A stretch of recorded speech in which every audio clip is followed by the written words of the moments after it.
छठे चरण का चुनाव आज खत्म हो रहा है, मुझे खुद समझ में आना जमीन पे क्या हो रहा है। क्या ये समय आ गया है आशुतोष, अब छठे चरण के मतदान को देखने के बाद के अब हम ये पूछना शुरू करें कि यूपी में कौन जीत रहा है, या अभी एक और वेट करें? नहीं, मुझे लगता है कि जो आपके तीनों पत्रकारों ने जो जो जवाब दिया है, एक पत्रकार होने के नाते जाहिर सी बात, तो कोई ज्योतिषाचार्य तो है नहीं कि कौन सी सरकार जीत रही, कौन सी सरकार नहीं जीत रही है। हाँ। उनका एनालिसिस अपनी जगह बिल्कुल सही है और मैं उनके एनालिसिस से सहमत हूं।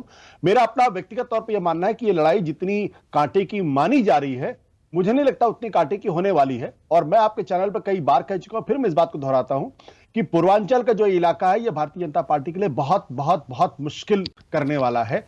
और अगर इस ये छठे और सातवें चरण को अगर भारतीय जनता पार्टी मैनेज कर पाएगी तब तो कोई उम्मीद रखे। अगर मैनेज नहीं कर पाएगी तो मुझे नहीं लगता कि भारतीय जनता पार्टी जो है वो मुश्किल से कुछ उसका सामना हो, मुश्किल से बच पाएगी। ओके, मतलब आप ये कह रहे हैं कि पूर्वांचल में वोटिंग से पहले तक मुकाबला काफी टक्कर का रहा और पूर्वांचल ही तय करेगा कि यूपी कौन जीत रहा है? नहीं, पूर्वांचल ही देखिए, अभी तक जो 5 राउंड हो चुके हैं, 5 राउंड की जो पोलिंग हो चुकी है, उसमें तो मैं कह सकता हूं कि पहले दूसरे राउंड के अंदर या तीसरे राउंड को भी अगर आप जोड़ लें तो भारतीय जनता पार्टी उतनी आसान नहीं थी। लेकिन जो चौथा पांचवा राउंड था उसमें आप कह सकते हैं भारतीय जनता पार्टी समाजवादी पार्टी के बीच में बहुत जबरदस्त टक्कर थी और हो सकता है कुछ इलाकों में भारतीय जनता पार्टी को एज रहे। लेकिन छठे और सातवें राउंड में अगर आप ट्रेडिशनली भी देखें तो ये वो इलाके हैं जहां समाजवादी पार्टी को एज मिलना चाहिए और मुझे लग रहा है कि एज मिल भी रहा है। ओके, अनिला जी, क्या वाकई गोरखपुर, योगी आदित्यनाथ की छवि, पूर्वांचल आपका गढ़ अब यही तय करेगा क्या, यानी छठा आज का और सातवां चरण? जब राजीव जी और अशोक जी और मानस जी कह रहे थे कि भाई जो सिचुएशन है that is not very clear, अभी कुछ नहीं बता पा रहे हैं, कहीं पर हमें लग रहा है कि नहीं बहुत स्पष्ट पता चल रहा है, कहीं लग रहा है कि नहीं। उस वक्त बैठकर मैं ये सोच रही थी कि अभी आप आशु जी से पूछेंगे और आशुतोष जी बिल्कुल स्पष्ट बता देंगे कि कोई है। न्यूज़ 24 के जो कॉरेस्पॉन्डेंट्स है उनको पता नहीं क्यों तक सरकार आ रही है। खैर, देखिए, जहां तक गढ़ की बात है, मैं तो ये कहूंगी कि पूरा उत्तर प्रदेश जो है योगी आदित्यनाथ जी का गढ़ है। भगवा में वो ताकत है जिसने धूल चटा दी माफिया को, माफियावाद जो है उसके ऊपर अंकुश लगा दिया।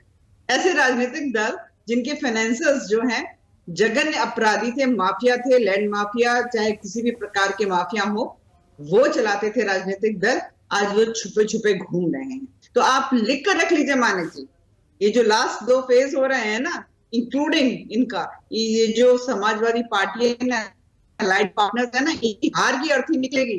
ओपी राजभर साहब की पार्टी एक कंधा देगी, दूसरी पार्टी जो है अपना दल के वो दूसरा देंगे, स्वामी प्रसाद मौर्य, दारा सिंह चौहान, चारों के चारों जो है कंधा देंगे समाजवादी पार्टी की हार की अर्थी को।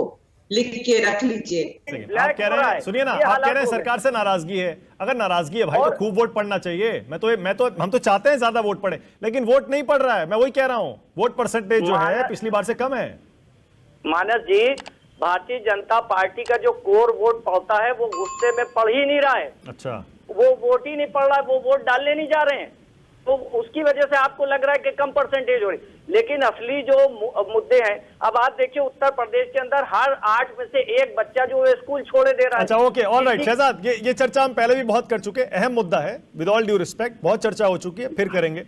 अनिला जी, 5 बजे तक 53%, पिछले सारे चरणों की तरह बहुत अच्छा नहीं लग रहा है ये आंकड़ा देखकर। क्या वजह आप देख रही हैं, वोट क्यों नहीं पड़ रहे ज्यादा? नहीं, वोट इन लोगों के पक्ष में क्यों डालेगी जनता? लाल टोपी की गुंडागर्दी जानते नहीं है, तुष्टीकरण की राजनीति जो ये करते हैं जानते नहीं है, जिन्नावादी मानसिकता जो इनकी है उसको जानते नहीं है क्या? इस प्रकार से तो आपके पक्ष में आ जाते, आपके पक्ष में भी कहा, मतलब हमारे पक्ष में पड़ रहा है। हाँ, जाति के ऊपर इससे पहले आशुतोष जब राजीव बात कर रहे थे, वो जो बेनिफिशियरी वर्ग है, क्या वो भी जाति पर वोट देता है क्या? बेनिफिशियरी वर्ग, क्योंकि बहुत अहम फैक्टर है वो। देखिए, लाभार्थी का एक बहुत बड़ा हवा खड़ा करने की कोशिश की गई है। लाभार्थी एक वर्ग है, इसमें कोई दो राय नहीं है, लेकिन जो हर पॉलिटिकल पार्टी का अपना बेस वोट है, वो बेस वोट हिलने वाला नहीं है।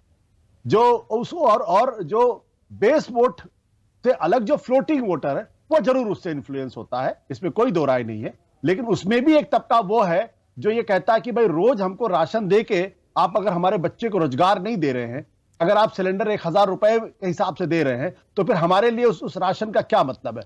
इस समाज में बहुत सारे ऐसे लोग हैं जो चीजें भीख में नहीं चाहते हैं, और हम शायद लाभार्थी बना बना के उनको ये बताने की कोशिश कर रहे हैं कि अब आप लोग जो है खुद अपने बल पे कमाने की स्थिति में भी नहीं है और आप अपना घर खुद भी नहीं चला सकते हैं।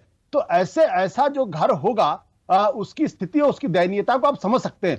तो हो सकता है सरकार ने निश्चित तौर पर मदद की, इसमें कोई दो राय नहीं, और मैं इस बात को मानता भी हूं सरकार ने मदद की है, लेकिन वो तबका इस उम्मीद में कि सरकार हमको राशन देती रहेगी, हम राशन लेते रहेंगे, सरकार को वोट करते रहेंगे, लेकिन ऐसा नहीं देखिए, होने वाला। नहीं, ये तो फिर ऐसी बहस हो जाएगी कि हमें इसमें फिर दिल्ली को भी लाना पड़ेगा, फिर इसमें हमें साउथ के राज्यों को लाना पड़ेगा, क्योंकि फ्री फ्री फ्री, ये फ्री वो फ्री तो हर सरकार हर पार्टी करती है।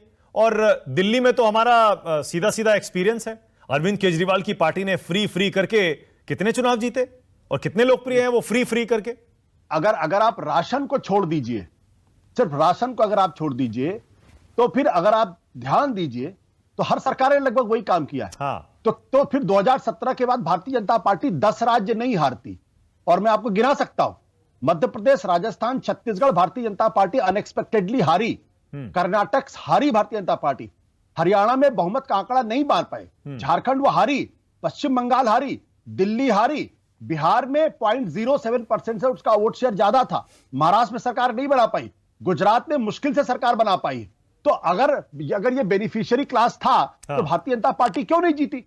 ओके अनिला जी बताइए, बेनिफिशियरी जो है वर्ग उसका हवा बनाया जा रहा है, आशुतोष कह रहे हैं। नहीं, आशुतोष जी भी बिल्कुल कुछ भी कह सकते हैं, पूरा इनको अधिकार है, संविधान ने अधिकार दे रखा है इनको, बिल्कुल दिन रात यही सब होता रहता है। पर खैर मानिक जी, मैं एक चीज बताऊं, लाभार्थी जो है वो एक कम्युनिटी की तरह वोट करेगा नहीं करेगा ये तो हम 10 मार्च के बाद बिल्कुल डिस्कस कर लेंगे, परंतु उत्तर प्रदेश की जनता, ये कर्नाटक और हरियाणा और पता नहीं कहां पे इन्होंने दुनिया भर के स्टेट्स गिनवा दिए। मैं छोड़ती हूँ, मैं अपने प्रदेश की बात करती हूँ, मैं अपने उत्तर प्रदेश की बात करती हूँ, मैं पूर्वांचल की ही बात कर लेती हूँ। ये बता दीजिए, यूरिया का कारखाना जो है वो 30 साल से बंद था, किसने चालू करवाया? एम्स कौन लेकर आया? हाँ, आज की तारीख में एंसेफ्लाइटिस की वजह से जहां बच्चे मरा करते थे बीआरडी अस्पताल में, हमें याद है जब नई सरकार हमारी बनी थी, कितना एक पूरा क्योटिक स्टेट भी खड़ी हो गई थी। आप देख लीजिए आज एंसेफ्लाइटिस जो है कम से कम 90% से ज्यादा वो कंट्रोल हो चुका है। और इंद्रधनुषी जो हमारी स्कीम चलती है वैक्सीनेशन की, 100% वो वहां पे लागू हो चुकी है। तो चाहे हम इंफ्रास्ट्रक्चर की बात कर लें, इंफ्रास्ट्रक्चर में चाहे वो रोड इंफ्रास्ट्रक्चर हो, चाहे वो मैं एयरपोर्ट्स की बात कर लूं, चाहे मैं मेडिकल इंफ्रास्ट्रक्चर की मैं बात कर लेती हूँ, किसी की चीज आप बात कर लीजिए, क्या जनता देख नहीं रही? किसान नहीं, आप किसान सम्मान निधि छोड़ दीजिए, जो पेंशन जाती है खाते में छोड़ दीजिए, जिनको घर मिले हैं क्या वो भूल जाएंगे? जिनको शौचालय मिले हैं उनको वो भूल जाएंगे क्या?